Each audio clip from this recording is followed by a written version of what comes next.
May isang grupo ng scientists ang nag-alok ng malaking halaga ng pera sa isang bata kung papayag itong ihuhugos o ibababa sa isang napakalalim na bangin nang nakabigkis lamang ang kanyang baywang sa lubid na hahawakan ng isang tao.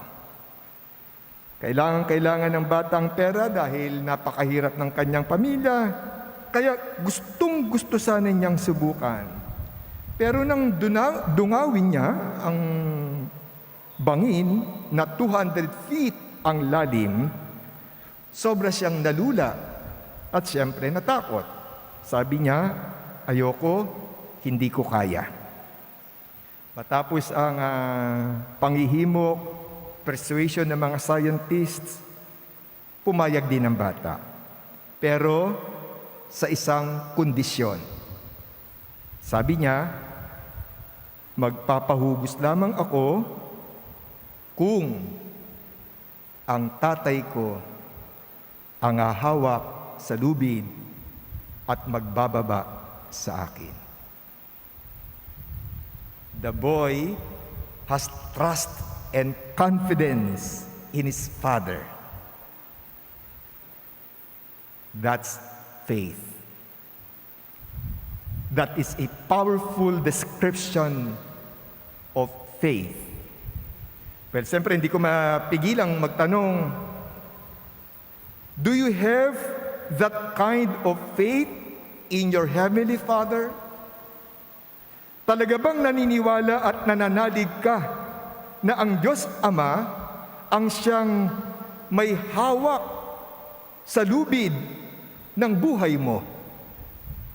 Do you believe or do you have trust and confidence in the one holding the rope? May nagsabi na ang pananalig daw ay hindi lamang ang pagkapit mo sa Diyos, kundi ang pagkapit ng Diyos sa iyo. At hindi ka bibitiwan ng Diyos. Faith is not merely your holding on to God. It is God holding on to you. He will not let you go. Sa ikalawang pagbasa natin ngayon, ay may isang pagsasalarawan, description of faith.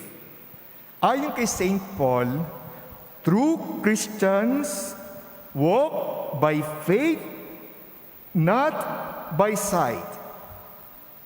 Pakiulit nga po. True Christians walk by faith, not by sight. The word walk in the Bible often symbolizes the way we live. Kumakatawan ito sa paraan ng pagtingin natin sa sarili natin at sa pananaw natin sa mundo at sa kalagayan natin. Kumakatawan din ito sa pagtanggap at pagtugon natin sa mga nangyayari sa buhay natin. Dahil ang buhay nga ay isang paglalakbay, kaya dapat tayong naglalakad ng may pananampalataya at pananalig. The Lord calls us to walk by faith and to live with faith. Isang larangan o area na kung saan mai-apply natin ang principle of walking by faith, not by sight, ay sa pagtingin at pamamahala natin sa mga material na bagay. Those who walk by sight deal with the material world with so much worry, fear, and anxiety. Bakit? Kasi kailangan lagi silang may nakikitang higit pa sa sapat, more than enough, na material na yaman para sa kanilang security. At kapag hindi nila nakikita, labis silang nangangamba. Yan ang kalagayan ng marami ngayon dahil ang daming ipinagkait sa atin si COVID. Ang daming tinanggal sa atin at kumaunti, nagkulang ang nakikita nating mahahawakan natin.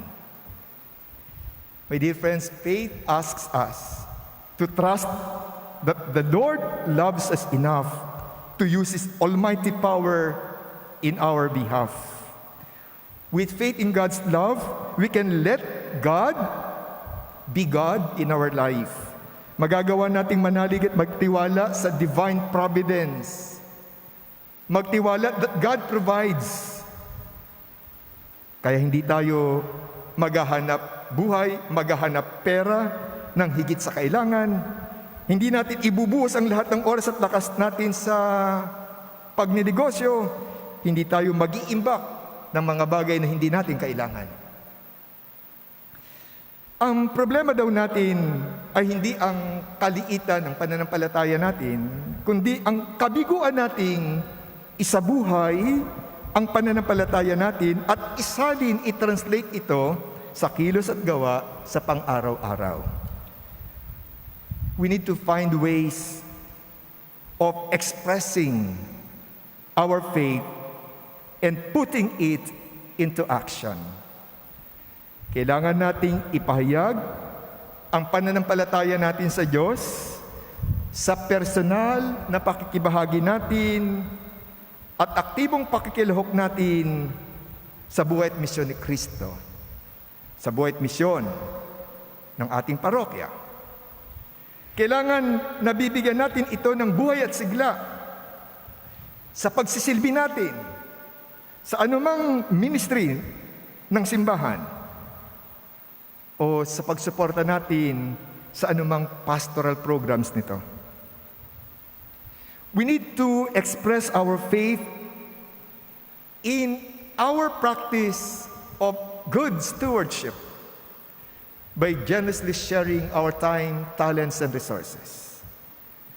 Kailangan na isasalin natin ang pananampalataya natin sa tamang pamamahala o pangangasiwa ng mga handog o biyaya na patuloy na ipinagkakaloob ng Diyos sa atin. Kailangan gamitin natin ang mga biyayang ito, hindi para sa sariling kapakinabangan lamang natin, kundi para sa kapakanan ng kapwa natin o para sa common good.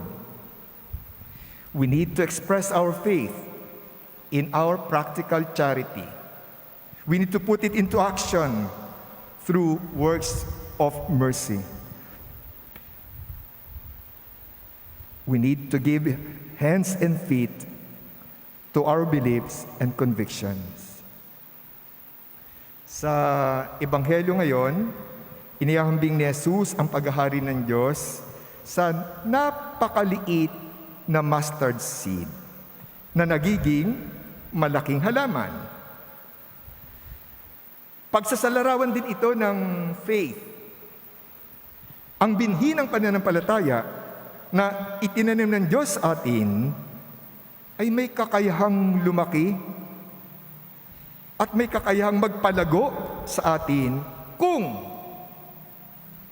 isasabuhay at isasalin natin ito sa pananalig at pagsuko ng buong buhay natin sa Diyos, sa pagtitiwala natin that God provides,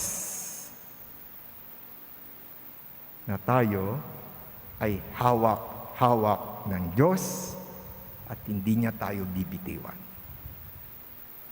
This is precisely what the Lord is telling us when He says, if you have faith the size of a mustard seed, you will say to this mulberry tree, be uprooted and planted in the sea, and it would obey you. My dear sisters and brothers, with faith, we can overcome our worries, fears, and anxieties. we can put ourselves trustingly in God's hands. We can surrender ourselves to God's will.